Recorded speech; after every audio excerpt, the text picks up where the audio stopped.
You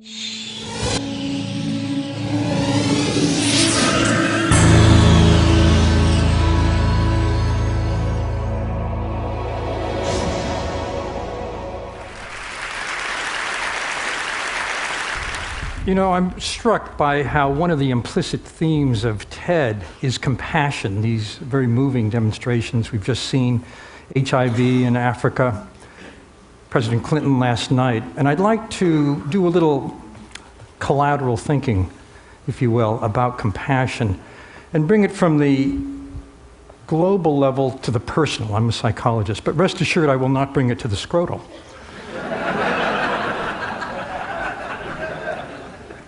There was a very important study done a while ago at Princeton Theological Seminary that speaks to why it is that when all of us have so many opportunities to help, we do sometimes and we don't other times.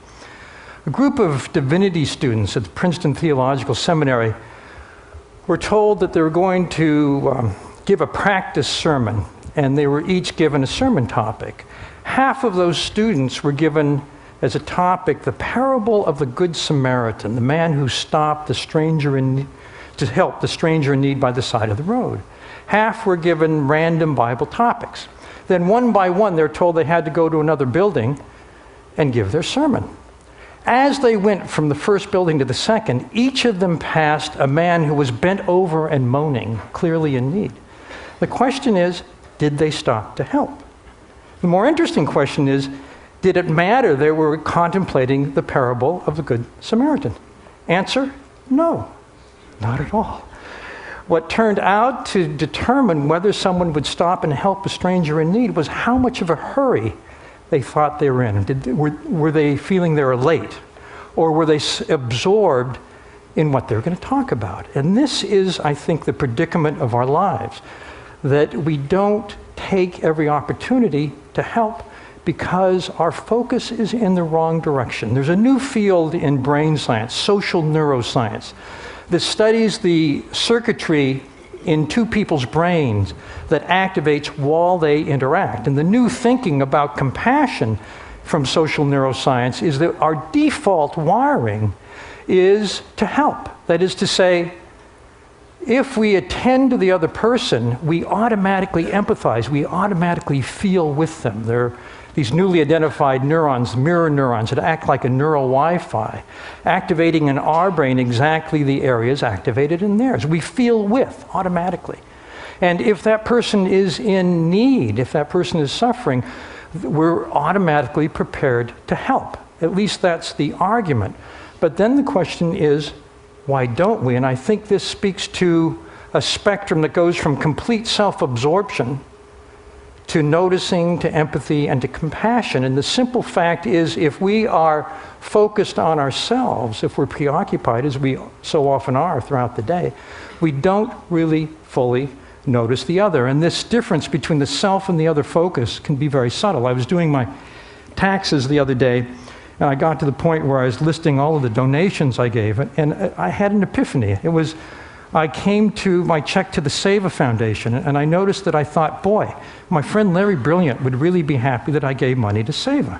Then I realized that what I was getting from giving was a narcissistic hit, that I felt good about myself. Then I started to think about the people in the Himalayas whose cataracts would be helped, and I realized that I went from this kind of narcissistic self-focus to altruistic joy, to feeling good for the people that were being helped. I think that's a motivator, but this distinction between focusing on ourselves and focusing on others is one that I encourage us all to pay attention to. You can see it at a gross level in the world of dating. I was at a sushi restaurant a while back, and I overheard two women talking about the brother of one woman who was in the singles scene.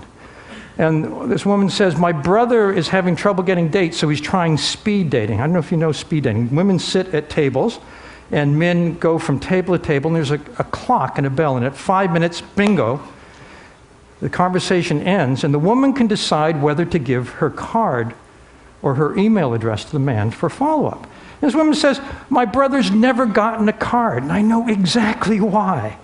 The moment he sits down, he starts talking nonstop about himself. He never asks about the woman. And I was doing some research in the Sunday Styles section of the New York Times, looking at the backstories of marriages because they're very interesting. I came to the marriage of Alice Charney Epstein, and she said that when she was in the dating scene, she had a simple test she put people to. The test was, from the moment they got together, how long did it take the guy to ask her a question with the word "you" in it? And apparently Epstein aced the test, therefore the article. Now, it's a little test I encourage you to try out at a party. Here at TED, there's great opportunities. The Harvard Business Review recently had an article called "The Human Moment" about how to make real contact with a person at work. And they said, well, the fundamental thing you have to do is turn off your BlackBerry, close your laptop, end your daydream, and pay full attention to the person. There was a newly coined word in the English language for the moment when the person we're with whips out their BlackBerry or answers that cell phone, and all of a sudden we don't exist. The word is pizzled. It's a combination of puzzled and pissed off. I think it's quite apt. It's our empathy, it's our tuning in, which separates us from Machiavellians or sociopaths. I have a brother-in-law who's an expert on horror and terror. He wrote the annotated Dracula, the Essential Frankenstein. He was trained as a Chaucer scholar, but he was born in Transylvania, and I think it affected him a little bit. At any rate, at one point, my brother-in-law, Leonard, decided to write a book about a serial killer. This is a man who terrorized the very vicinity we're in many years ago.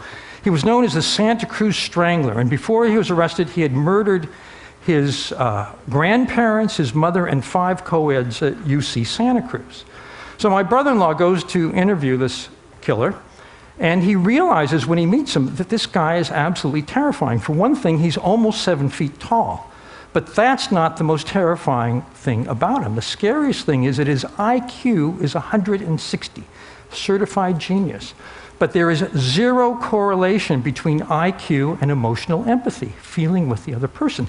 They're controlled by different parts of the brain. So at one point, my brother-in-law gets up the courage to ask the one question he really wants to know the answer to, and that is, how could you have done it? Didn't you feel any pity for your victims? These were very intimate murders. He strangled his victims. And the strangler says very matter-of-factly, oh no, if I had felt their distress, I could not have done it. I had to turn that part of me off. I had to turn that part of me off. And I think that that is very troubling. And in a sense, I've been reflecting on turning that part of us off. When we focus on ourselves in any activity, we do turn that part of ourselves off if there's another person. Think about going shopping. Think about the possibilities of a compassionate consumerism. Right now, as Bill McDonough has pointed out, the objects that we buy and use have hidden consequences. We're all unwitting victims of a collective blind spot. We don't notice and don't notice that we don't notice the toxic molecules emitted by a carpet or by the fabric on the seats, or we don't know if that fabric is a technological or manufacturing nutrient that can be reused, or does it just end up in a landfill? In other words, we're oblivious to the ecological and public health and social and economic justice consequences of the things we buy and use. In a sense, the room itself is the elephant in the room, but we don't see it. And we've become victims of a system that points us elsewhere. Consider this. There's a wonderful book called Stuff, the Everyday Life of the Hidden Life of Everyday Objects. And it talks about the backstory of something like a t-shirt, and it talks about where the cotton was grown and the fertilizers that were used and the consequences of the soil of that fertilizer. And it mentions, for instance, that cotton is very resistant to textile dye. About 60% washes off into wastewater. And it's well known by epidemiologists that kids who live near textile works tend to have high rates of leukemia. There's a company, Bennett and Company, that supplies Polo.com, Victoria's Secret. They, because of their CEO, who's aware of this, in China formed a joint venture with their dye works to make sure that the wastewater would be properly taken care of before it returned to the groundwater.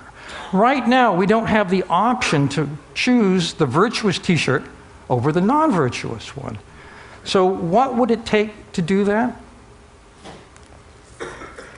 Well, I've been thinking, for one thing, there's a new electronic tagging technology that allows any store to know the entire history of any item on the shelves in that store. You can track it back to the factory. Once you can track it back to the factory, you can look at the manufacturing processes that were used to make it. And if it's virtuous, you can label it that way. Or if it's not so virtuous, you can go into,